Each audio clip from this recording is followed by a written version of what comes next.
Don't you worry now. Yeah.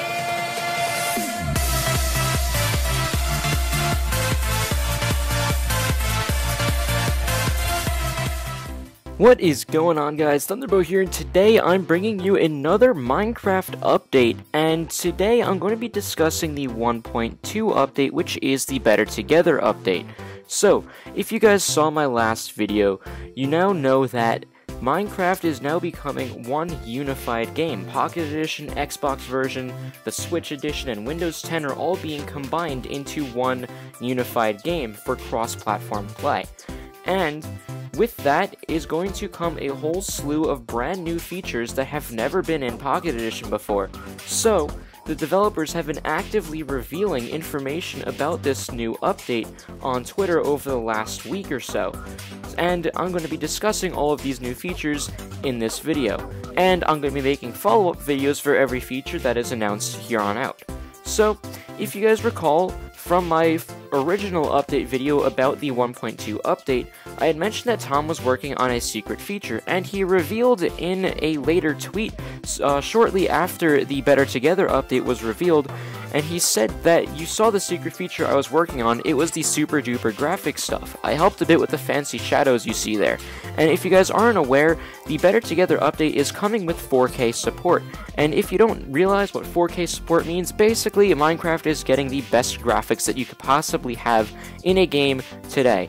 Most really intensive games are made in 4K. They have the highest resolution, and the higher the resolution, the better the game looks. And now that Minecraft supports 4K, those shader mods that you guys see on the PC version will look incredible, and that's finally going to be supported across all platforms. So the super duper graphics pack, which is what they're calling this Mojang created shaders pack, is going to be supported in 4K, coming with the next update. So we've been seeing some more Twitter activity from Jason Major. He's one of the Pocket Edition developers, and he's been working on the Better Together update with the rest of the Minecraft team. And he said a few days ago, I plan to show a Better Together feature every day until I run out. First up is banners, and he shows a screenshot of 4 different banner types that you can craft in-game. Now, I forget exactly how banners are crafted, and there's different ways and different crafting recipes that you can use in order to access the different patterns. So, obviously, banners have been officially added, so once those crafting recipes come out, you guys will be able to figure out how to make all of these cool different patterns. On the second day, Jason tweeted out another feature saying, here's today's feature of the day. Better Together 1.2, this shot is from the Windows 10 version, and he shows we finally have books and quills. So this has been a feature that's been asked for a very long time, and basically books were never able to be written in until recently, and now you can open up books and you can leave little notes in them, and then when you click sign, it officially seals the book so you can't edit it again. And it's a great little feature for map making, and it's also a great way to write down little notes that you need to leave for yourself in game, and it's just a really cool little side feature. Nothing too impressive about it, but it's something that people have wanted for a very long time. Now, if you guys haven't realized, Jason said he's going to be doing a reveal of one new feature a day, so from here on out, all of these tweets are from Jason Major, with a few exceptions, this one being one of them. He says, day 3 of feature a day. Since Tom announced stained glass yesterday, here's a fun thing doing with it. And he made this huge stack of stained glass, apparently with beacons, and then the beacon changes color every time it passes through a new stained glass block.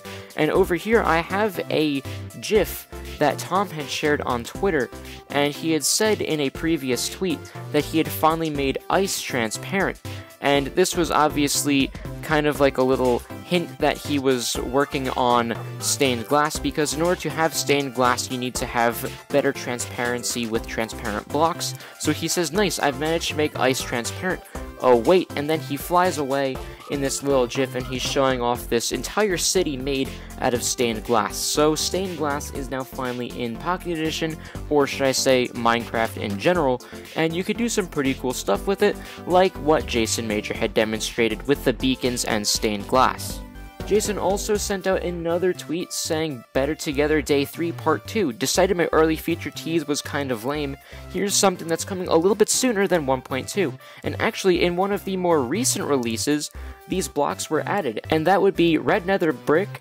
I believe this is one of those lava blocks in the center, and then there's fossils in the far right. So you now have 3 new blocks that were supposed to be in 1.2 but wound up being added a little bit sooner. So 3 new blocks are being added to 1.2, a pretty awesome feature for those map makers and builders. His follow-up tweet says, on the 4th day of screenshots, MCPE gave to me a screenshot of a map to see better together.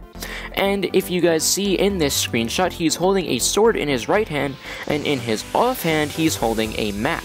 Now, people immediately started to assume that this means that dual wielding is coming in the 1.2 update, but Helen Angel, one of the community managers for the Minecraft team, said 1.2 will not have dual wielding. It will have lots of other cool stuff though.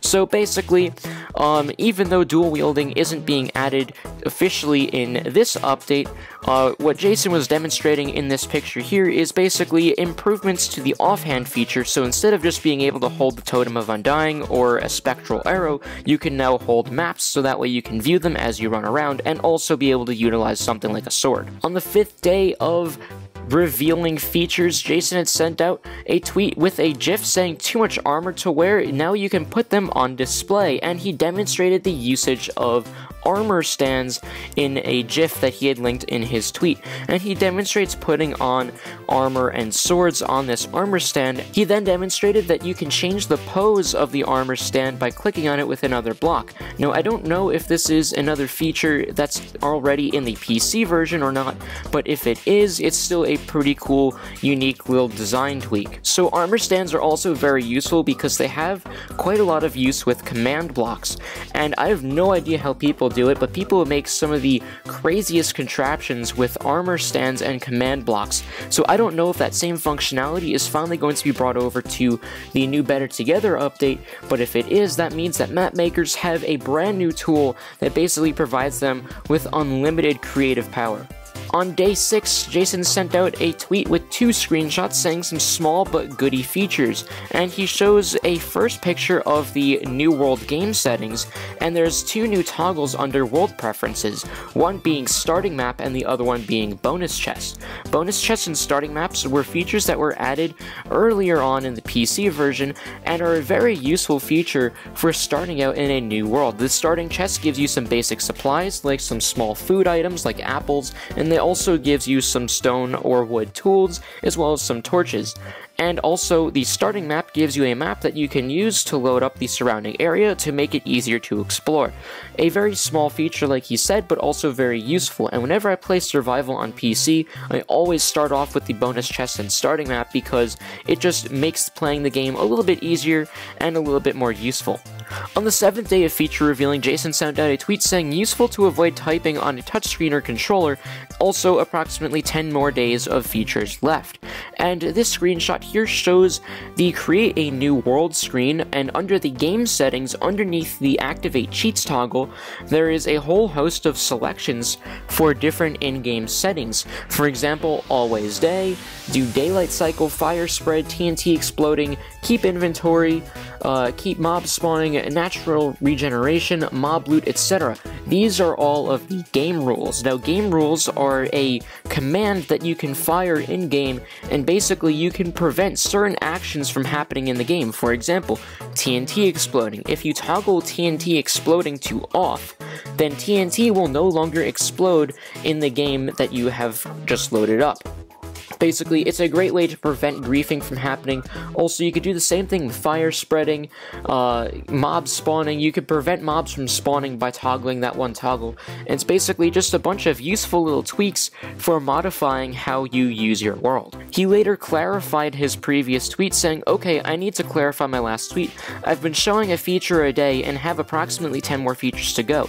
The beta will be ready when it is ready. That doesn't mean that after 10 more days the beta will be released, so that was just a little bit of a clarification on his end. On the 8th day, he sent out a tweet saying more subtle than most of the other screenshots, and he showed a scene with two of the same mountains. One of them, it's nice and sunny, and the other one, it's a mix of snow and rain. He later explained in a follow-up tweet saying that it isn't amplified worlds, it's that temperature decreases with the height now. So it's a pretty interesting little feature and a small little tidbit to make the terrain a little bit more interesting.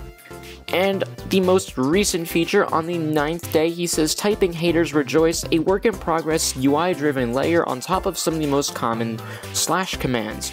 Now, these following screenshots basically demonstrate that in the chat menu, there's now some basic toggles that you can use to access some of the more common commands. For example, there's a button that allows you to set the world spawn. You could choose the teleport toggle to teleport to a specific location. You can also use the time toggle to set it to a specific time of day, or as he demonstrated with the weather, you can set it to any one of the in-game weather cycles, or you can clear the weather altogether simply with the press of 2 buttons. So it makes using commands a lot easier, especially on touchscreen. So the 1.2 update seems to have a lot of really useful features so far, and I'm really excited to see where the developers take Minecraft from here on out, especially since now there's cross-platform play, and basically every missing Pocket Edition feature is now going to be in the game. So, what are your guys' opinions on all of these new features so far? Be sure to let me know in the comment section below. That about wraps up for this update video, so thank you guys so much for watching. If you guys enjoyed, hit that like button and punch that subscribe button in order to hop on board the Thunder train, and as always, stay charged everyone. See you guys in the next video.